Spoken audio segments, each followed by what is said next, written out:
On July the 23rd, Pope Francis celebrated the Third World Day for Grandparents and the Elderly in Rome.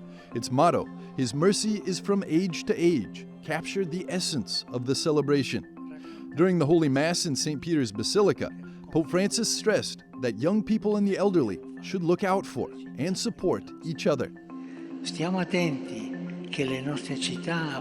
Let us be careful so that our crowded cities do not become centers of loneliness, that politics, called to provide for the needs of the most fragile, never forgets the elderly, nor allows the market to banish them as unprofitable waste.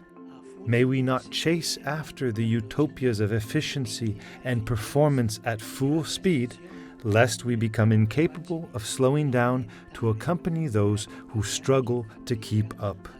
Please, let us mingle and grow together. Cresciamo insieme. Pope Francis introduced the World Day of Grandparents and the Elderly in 2021. I nonni tante volte sono dimenticati. Grandparents are often forgotten, and we forget this wealth of preserving roots and passing on.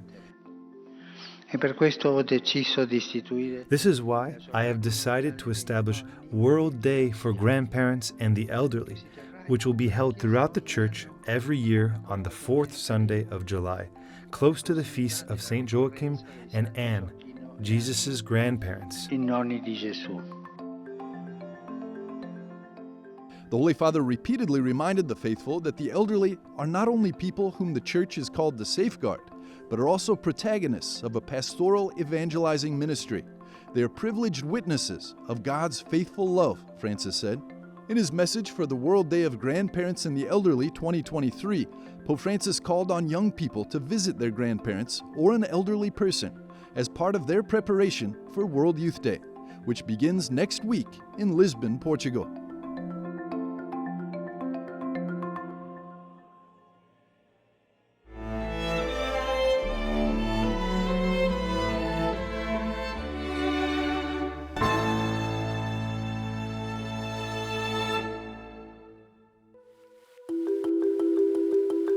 The promoter of justice for the Vatican city-state, Alessandro Didi, started a 2-week hearing to sum up his arguments in his high-profile case against 10 people accused of alleged financial crimes, including Cardinal Angelo Becciu, and charging officials within the Vatican Secretariat of State with serious violations of internal procedures and canon law. These violations allegedly occurred in 2012, when these Vatican officials and others decided to invest papal funds in what attorney Didi described as highly speculative ventures, notably a $390 million London real estate project.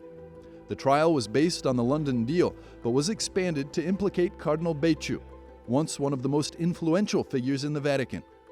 Becciu resigned from his office in the Vatican and his rights and privileges as a cardinal in September of 2020. The cardinal faces allegations of donating around 125,000 euros in Vatican money to a charity run by his brother, and allegedly paying approximately 575,000 euros from Vatican funds to a self-described security expert to help secure the release of a nun kidnapped by Al-Qaeda-linked militants in Mali. In his view, in his allegation, Cardinal Angelo Becciu was a sort of master behind any financial operation that is under allegation, under accusation here, which are the operations that led to the purchase and investment of a London luxury building. In the end, Becciu denied all